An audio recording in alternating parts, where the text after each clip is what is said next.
本当に可愛いって言ってくれてるか。可愛いっていうのは取ってるんですよ僕は。本当に好きな人にしか言わない。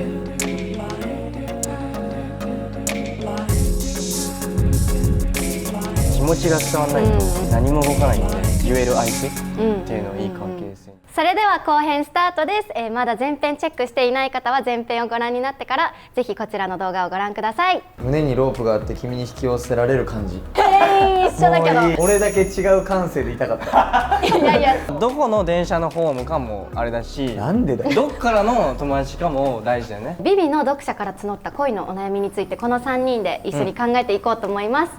お二人は、恋の相談とかされることありますか？ね、恋の相談なんだけどみたいな感じではないですけど、地元の友達とかからね、もう結婚とかそうとか考えてる人もいるんだけどとか、お付き合いしてる人がこうでこうなんだけどさどう思うとか、なんかいろいろそういう相談の電話かかってきたりとか。友達とかとご飯食べてるとなんかそういう恋愛の話になったりとか、まあしますよね。おのずとするなる気がする。なるよね。絶対。じゃあお悩みね答えていきましょうか。答えてもらいましょうね。はい。じゃあ樋口さんからちょっと聞いてもらっていいですか？相談でいい回答できるかわからないですけれども、そういう感じなんだ。こんなちゃんと入ってるわ。本当にお便りですね。じゃあお便りですね。お、10代後半の男性からです。男性。恋人を下の名前で呼びたいのですが、恥ずかしくて呼べず、ずっと名字で呼んでいます。どういうタイミングで呼び始めるのがいいのでしょうか？めっちゃ可愛い悩みやん。何これ？めっちゃ可愛い。しかも10代。10代後半の男性ですね。めっちゃ楽しい時期じゃん。どうする？俺もうノリにしますね。どういうノリ？例えばじゃあ最初村上ちゃん。村上ちゃん。村上ちゃん。村上ちゃん。なんなら高校で村上さんって言ってた時にお付き合いをしちゃったとするじゃないですか。ってなったら例えばじゃんけんしてさみたいな。買ったら下の名前で読んでいい？ああ、いいかもいいかも。もうさらっとできる。突っ込んできたらやめろエリカとか、それをこうどんどん徐々に増やしていって絶対向こうも気づいてるから。分かるね。やり手だなこれ。ああすごい。結構さらっと言っちゃいますね。ノリにしちゃう。ノリどうしますか？僕でも全部言っちゃうかも。ちょっとなんか下の名前で呼びたいんだけど呼べなくて呼んでもいい？ストレートに。いいね。可愛いよ。嬉しい。意外となんか分かんないことだったら全部言うかも。確かにそういうとじゃあ変化球って感じか。ストレートの方がいいだろ。なんかかっこいいよ。なんかストレートの方が良さそうだろ。いやいやそんなことはない。いきますじゃん。友達以上恋人未満の関係の彼に彼女がいることが発覚。彼女はいないと言ってたのにクズだと分かっていても自分が付き合いたいと思ってしまいました。どうすればいいですか？10代後半女性。いないと思ってたのに結局彼女がいたってことか。これむずくない？どう解決してあげますか？これちょっと分からないんで、僕にしますか？いいぞ。僕にしますか？僕にしますか？これちょっと突っ込んだ方がいいよね。これちょっと突っ込んだ方がいいよね。本当にでもその解決するとしたらどうする？いやてか後悔は別にしなくていいんじゃない？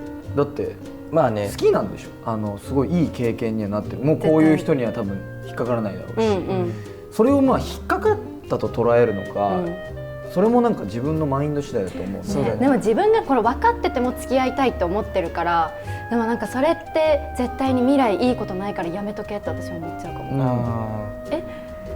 いいことあるの？だって自分も好きになってもらっても、またその先で自分と違う人と遊んでる可能性もあるってことで、でもその時間は無駄じゃなかったってちゃんと締めてくれてるから、これは3人の意見をまとめたら多分そうなってくるってことだよね、きっとね。まあそうなんじゃないの？後悔しないで前に進んで、シュートさんにしましょう。3人の意見をまとめたことになります。じゃあ次私引きますね。はい。面白いな。でもこれ面白いね。これ面白い。みんなのさ意見聞けるんだよね。こういうのした。スキピに彼女ができてしまいました。でもその人はまだ私に可愛いって言ってきます。この男の子は可愛いっていう発言を平気でしちゃうタイプ。平気でしちゃうタイプだ。そこにこう愛が乗っかってるか乗っかってないかは分かんないってことね。そういうことか。けどさ、俺はなんですけど、可愛いっていうのは取ってるんですよ僕。本当に好きな人にしか言わないとか、いいなって思ってる人にだけ可愛いって言うんですよ。だから例えば共演例えばさせてもらった時とかにみんな可愛い可愛いみたいになると、めっちゃ綺麗ですねとか、違うワードで同じことを言うんですけど、可愛いってこの男の子はねすごい軽く言っちゃう子なんだなと思うけど、でも一方的に好きな感じってことですね、スキピってことは。なんだろう、でも可愛いっていろんな種類があるから、なんか可愛いに耐性をつけるしかないかもしれないかも。言わないって取っておく人もいれば、なんかその誰に対しても可愛いって言ってくる人もいるじゃないですか。確かにね。なんかそれに対して耐性をつけて本当に可愛いって言ってくれてるかっていう見極めも大事な気がする。でも逆にかっこいいとか言っちゃえばいいの。確かに。かっこいいとかもバンバン、それも重くならないようにね、こうガチでこうかっこいい、軽い気持ちでかっこいい、かっこいいよね言っちゃえば、こっちも言っちゃえばいいんじゃないですか。じゃあ、じゃあ次引いてください。いいなこの相談。友達、気になる人、好きな人との違いって何だと思いますか？違いね。違いか。確かに言われてみれば、でも気になる人の先に好きな人があるでしょ多分。それはそう。気になるなからじゃない。気になる人の時点でどっちにもなり得るじゃないですか。友達にもなれるし、人として気になってるから、友達っていうボックスに入る可能性もあるし、好きな人っていうボックスに入る可能性も多分あるでしょ。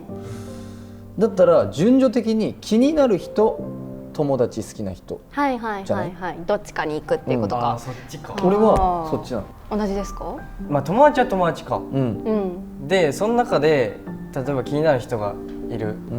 でも好きになる好きな人にそこから行くには2人でいたいとか、そういう人が好きな人になるんじゃないかな。確かに思う。一緒かな私も。一緒かな。あれじゃない？気になる人、好きな人の話を本気で相談できる人が友達だね。ああ、それだね。なるほどね。本当に例えばシュートもじゃ女性だったとして、ご女性ね。で俺はエリカちゃんのことがすごい好きですと。でシュートにいや俺本当にエリカちゃんのことが好きなんだよねって言えるかどうかじゃないですか。ああ、そういうことか。同じ恋愛でもってことか。遊んでる男の子とかが例えばこの子にもちょっと気があるようなことを言うとまた話が変わって、友達じゃなくなってくるってことか。ちゃんと聞いて本気で答えてあげれる。聞いて答えてあげられるのがちゃんと友達。友達なんじゃないですか。かっけえ。まとまりました。ありがとう。じゃん。大学生彼氏の誕生日プレゼントで悩み中。イケメンはどこの財布を使っていますか？メンズがもらって嬉しいものが知りたいです。いやむずいなこれ。気になる。僕も財布を友達にあげたりとかあるんですけど、日頃から何のブランドを身につけてるかなとか、なんかそういうシンプルに彼氏が何のブランドが好きかとか、彼に合わせてもう自分は選びますね僕だったら。なんか相手のことを考えてからのがいいよね。そうだったら本当にいいと思う。なんかビビの世代だと多分ブランド物持ってる子ってもしかしたらあんまいないかもしれないから、だったらなんか私が思ったのが、なんかその普段身につけてるのとちょっと高いぐらい、そのほんのり高いぐらいがなんかそう恋人のプレゼントにはなんかちょうどいいなって思った。すごいね考えてくれてるね。嬉しいわ。ねだったらいいよね。こういう時間が多分楽しかったりしますし。楽しい。プレゼント選びって楽しいですもんね。もうラストじゃない？ラストの悩み結構ガチです。あら。恋人にベタ惚れしてもらうためにできる努力は何だと思いますか？俺結局好きな人に言葉を包み隠さずちゃんと言ってる人がそれはそう好きになってくれてる気がする。それを思うかも。なんか友達に相談する前に、こう自分がちゃんと言葉を伝えてる人の方が長続きしてるイメージある。どうですか？まあ僕も言葉をまっすぐに言うタイプなんで、その誰に対しても自分の悩みだったらいいんですけど、なんかこうやっぱどうしても人と人のものって気持ちが伝わらないと何も動かないんで、なんか思った時に言ってくれたり逆に言える相手っていうのはいい関係性に確かになるなって。なんかそういう映画とかドラマってありました？僕すごいそれで言うと恋空っていう映画なんですけど、とかも本当すごく言葉を伝えるんです。で女性は内気な性格だからヒロインの女の子はあまり最初伝えれないんですけど、もう男性が側の方が好きだよ好きだよ好きだよってちゃんと伝えて、言葉大切な日に大切な言葉欲しい言葉を伝えるとおのずと関係性が出来上がってくるっていう作品がいいね。確かになんか言わずにすれ違っちゃうよりかは、どういう結末でも言ってた方がね、お互い気持ちが強いがゆえにすれ違っちゃうこともあるし、なんかそこを頑張ってすり合わせるのも言葉だし、でもなんかこう見てる方がこっちもこう恋愛したい気持ちにもなるし、なんかなんだろう、もっと恋人を大切にしようとか、なんか家族とかをもっと愛を伝えようとか、なんかそういう愛に包まれてほっこりするかも。俺はよくあったんですけど、学生の頃とか映画とかを自分が気になってる人と重ねてみて好きになるとか、だから自分がこの作品見てて、このヒロインの女の子がじゃああの子だったらって考えて映画見てすごい好きになるとかあった。そういう見方もあるのか。高校生の時とかそういう見方してましたね。ぜひプライムビデオからあなたの心に響く告白を見つけてください。それでは後編は以上です。バイバイ。